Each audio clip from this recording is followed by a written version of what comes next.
जी आप ज़रा खामोशी हो जाइए। और शुरू हुई तारिक आमिर साहब, फारूक साहब ने तो जो कश्मीरी पंडित जो यहाँ हैं, जो हलाकत हुई है उसके ऊपर अफसोस जाहिर किया, और साथ ही में कि उनको किस तरह यहाँ महफूज रखा जाए, उसके लिए कौन से इक़दाम उठाने की ज़रूरत है, उसके बारे में डिस्कशन हुआ।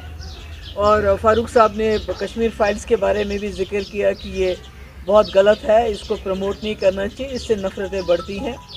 तो मैंने तो थोड़ा सा एलजी साहब को ये बताया कि ये इस वक्त खाली कश्मीरी पंडित जो हमारा राहुल भट्ट मारा गया, ये उसकी बात नहीं है। ये जो जनरल माहौल आपने जम्मू कश्मीर में बनाया हुआ है, पकड़ दकड़ का, कोई बात करता है, कोई जर्नलिस्ट बात करता है, उसको जेल में डाल देते हो। कल ही उन्होंने कोई 82 लोग जो हैं दूसरे जेलों में ट्रांसफ़र किए अंडर ट्रायल्स। बेचारे गरीब हैं, उनके घर वाले, वो कहाँ जाएंगे उनको वहाँ। कोर्ट केस लड़ना तो बहुत दूर की बात है, उनके पास इतने पैसे भी नहीं कि वो वहाँ जा सके। इसी तरह रोज़ रोज़ मुलाजमों को बरतरफ करना। तो मैंने कहा इससे तो माहौल सुधरेगा नहीं बल्कि माहौल बिगड़ेगा। जितनी भी मेहनत हम जमातों ने की थी, चाहे नेशनल कॉन्फ्रेंस है, हम है या कांग्रेस है, जम्मू कश्मीर में सिक्योरिटी फोर्सेस के साथ मिलकर एक अच्छा माहौल बनाने की, जिसमें कश्मीरी पंडित धीरे धीरे अपने आप को सिक्योर महसूस करते थे। मगर जो गवर्नमेंट ऑफ इंडिया की पिछले 4-5 साल से पॉलिसी यहाँ अडॉप्ट कर रहे हैं, उसकी वजह से यहाँ के लोगों के दिल में इतना गुस्सा है, इतना डर है और खौफ भी साथ में है, जिसकी वजह से आपस में दूरियां बढ़ रही हैं। जब तक मैंने गवर्नर साहब से कहा, जब तक आप जो वाजपेयी जी का पन्ना नहीं खोलेंगे, वो किताब का जिसमें उन्होंने इंसानियत की बात की थी और जम्मू कश्मीर को इंसानियत के दायरे में डील करने की बात की थी, रीच आउट करने की बात की थी, तब तक अनफॉर्चुनेटली राहुल भट्ट जैसे जो हमारे बच्चे हैं हमसे बिछड़ते जाएंगे। इसलिए आपको अपनी पॉलिसी चेंज करनी चाहिए और उसी से जम्मू कश्मीर का जो मसला है, जो यहाँ की मुसीबतें हैं, उसका कुछ हो सकता है। ये मैंने उनको तफसील से बात बता दी। मैंने कहा कि हमारा जम्मू कश्मीर वाहिद एक मुस्लिम मेजॉरिटी स्टेट है और हमने ये सोच के हाथ मिलाया था इस मुल्क से कि हमें अलग तरीके से ट्रीट किया जाएगा, बेहतर तरीके से ट्रीट किया जाएगा, स्पेशल तरीके से ट्रीट किया जाएगा। मगर जो हमारे साथ हो रहा है उसमें हम लोगों का दम घुटता है। यहाँ पूरा जो है दबाव करके रखा हुआ है, किसी को बात करने की इजाज़त नहीं है। मैं जाना चाहती थी राहुल भट्ट के वहाँ, जो वहाँ प्रोटेस्ट हो रहा था, वहाँ जाना चाहती थी, मुझे वहाँ जाने नहीं दिया गया। इससे पहले हरमैन शुपियन में एक कश्मीरी पंडित, उस पर अटैक हुआ था, उसके घर जाना चाहती थी वहाँ। तो कहीं हमें जाने नहीं, हमें तो गम में भी शरीक होने की इजाज़त नहीं है, खुशियों की तो बात बहुत दूर की है। तो मैंने ये ओवरऑल जो है उसके बारे में मैंने बात की उनसे कि ये खाली एक कश्मीरी पंडित जो हमारा, और कश्मीरी पंडित हमारे जिस्म का हिस्सा है।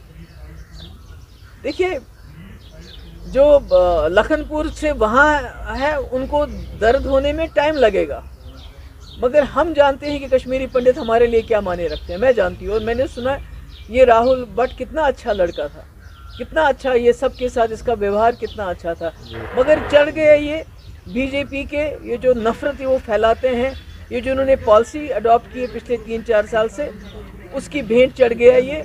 और अभी भी इन इंसिडेंट्स को वो पूरे मुल्क में इस्तेमाल करते हैं मुसलमानों के खिलाफ और नफ़रत फैलाने में, और उनका कोई मकसद नहीं है। अदरवाइज़ मेरे वक्त में 2016 में जब यहाँ अनरेस्ट था, या उमर साहब के वक्त में जब 2010 में अनरेस्ट था, किसी कश्मीरी पंडित को नहीं मारा गया, बल्कि मैंने 1.5 साल कश्मीरी पंडितों को अपने घर में बैठ के उनको तनख्वाहें दी। हमने कहा अगर आप सेफ फील नहीं करते हो अभी, आप बैठिए, जहाँ आप बैठना चाहिए हम आपको तनख्वाह दे देंगे। तो इस किस्म के इक़दाम हमने अपने वक्त में किए। आज हमें समझ नहीं आता है, ये तो चिल्लाते रहते हैं, दिख रहा है वो तो रूफ टॉप्स के हमने कश्मीरी पंडितों के लिए ये करना है, वो करना है, 370 हमने ख़त्म किया, ये किया, मगर नीचे मिला क्या? यहाँ के लोगों को क्या मिला? कश्मीरी पंडित को क्या मिला?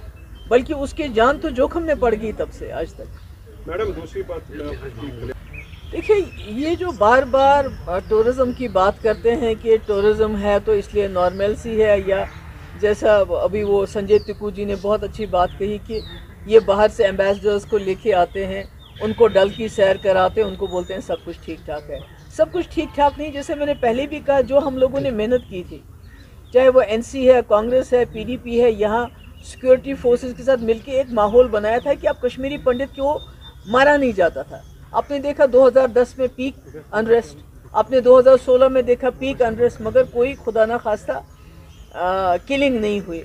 मगर जो ये इस वक्त उन्होंने माहौल बनाया है, ख़ासकर कश्मीर फाइल्स बनने के बाद, जो उन्होंने नफ़रतें लोगों के दिलों में डाल दिए हैं, जो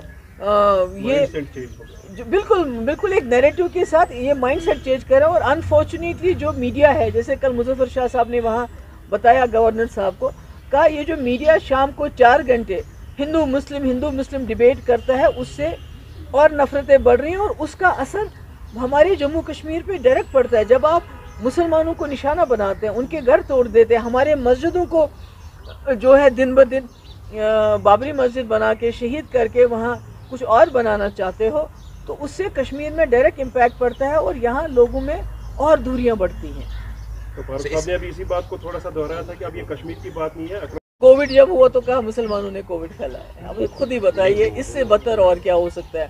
अनफॉर्चुनेटली जो उन्होंने वादे किए थे कि हम साल में 2 करोड़ नौकरियां देंगे, इन्होंने कहा था हम महंगाई को कम करेंगे, इन्होंने कहा था कि हम बाहर से 15 लाख रुपए ला के गरीबों के अकाउंट में डाल देंगे, तो उसका उलट हो गया।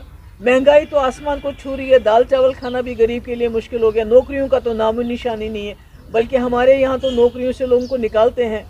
तो इन सब सवालों का इनके पास कोई जवाब नहीं है, इसलिए लोगों का ध्यान हटाने के लिए ये तो मुल्क में जो कांग्रेस ने जवाहरलाल नेहरू से लेके डॉक्टर मनमोहन सिंह तक जितने भी मुल्क के असासे बनाए थे कांग्रेस ने, वो सब बेच रहे हैं। इतने हमारे मुल्क के अंदर मस्जिद भी हैं, मंदिर भी हैं, गुरुद्वारे भी हैं, हो सकता है इनको मस्जिद में ही भगवान मिलता हो सकता है ना। तो अगर इनको भगवान हमारी मस्जिद में मिले तो अच्छी बात है ना। अगर इनको भगवान मिल जाए हमारी मस्जिद में तो अच्छी बात। हम तो कहीं भी सर रखेंगे तो अल्लाह तो हमें वहीं मिल जाता है। मैडम, जैसा आपने कहा कि 1.5 साल आपने 2000 मैं कहती हूँ, मैं तो उनको हाथ जोड़ में नहीं सकती, क्योंकि हमारे इस्लाम में हाथ जोड़ना गुनाह है, मगर मैं उनको बोलूँगी आप हमारा हिस्सा हो, आप हमारे जिस्म का हिस्सा हो। मुझे मालूम है कि आपको बहुत नुकसान हो रहा है, इस वक्त भी नुकसान हुआ है, पर हम नहीं चाहते हैं कि आप वापस जाएं, बल्कि मैंने गवर्नर साहब को बोला यहाँ माहौल चेंज करने की ज़रूरत है। यहाँ ये जो आपने दबाव की राजनीति शुरू की है, पकड़ के ले जाओ, जेल में डालो, बाहर के जेलों में यहाँ के लोगों को ले जाओ, नौकरियों से निकालो, इस पॉलिसी को चेंज करके इंसानियत की पॉलिसी अडॉप्ट कर लीजिए, ताकि जो हमारा कश्मीरी पंडित भाई मुसलमान आपस में मिलजुल के रह सके, एक दूसरे को सिक्योरिटी की ज़रूरत ना पड़े। शुएब गनाई है, उससे पहले पांडुशन में शाहिद, तो इनको तो कहते हैं क्रॉस फायर में मारे गए। अब तो लोग बेचारे बात भी नहीं करते हैं, उनको पता है हम बात करेंगे, प्रोटेस्ट करेंगे तो हमको PSA लगा के जेल में डाल देंगे। अब तो लोग इसी पे मुतमईन हो जाते हैं कि हमें डेड बॉडी वापस मिल गई। तो मैं तो चाहूँगी कि अगर कल क्रॉस फायर में शुएब गनाई मारा गया, उससे पहले पांडुशन में शाहिद मारा गया, तो इमीडिएटली अगर ये तो इनकी गलती है अगर क्रॉस फायर में कोई मारा गया, और हमें नहीं पता है, क्योंकि वो जो तारकुवांगाम वाले हैं वो कहते हैं वो क्रॉस फायर में नहीं मारा गया, बल्कि वो एलिगेशन लगाते हैं कि उसको पकड़ के लिया गया और उसके बाद उसको कहा हाथ खड़े करो, हाथ खड़े करने के बाद उसको गोली मार दी गई। That is what they are saying, जो हम सुनने में आता है, जो एलिगेशंस हैं। तो हम तो कहेंगे कि उनको भी नौकरी मिलनी चाहिए इमीडिएटली, उनको कंपनसेशन मिलना चाहिए और इसकी इन्वेस्टिगेशन होनी चाहिए। देखो मेरे भाई, मेरे कहने से या आपके कहने से तो ये तो इलेक्शन करेंगे नहीं। ये इलेक्शन तभी करेंगे जब इनको अपना वो जो इनका अपना एजेंडा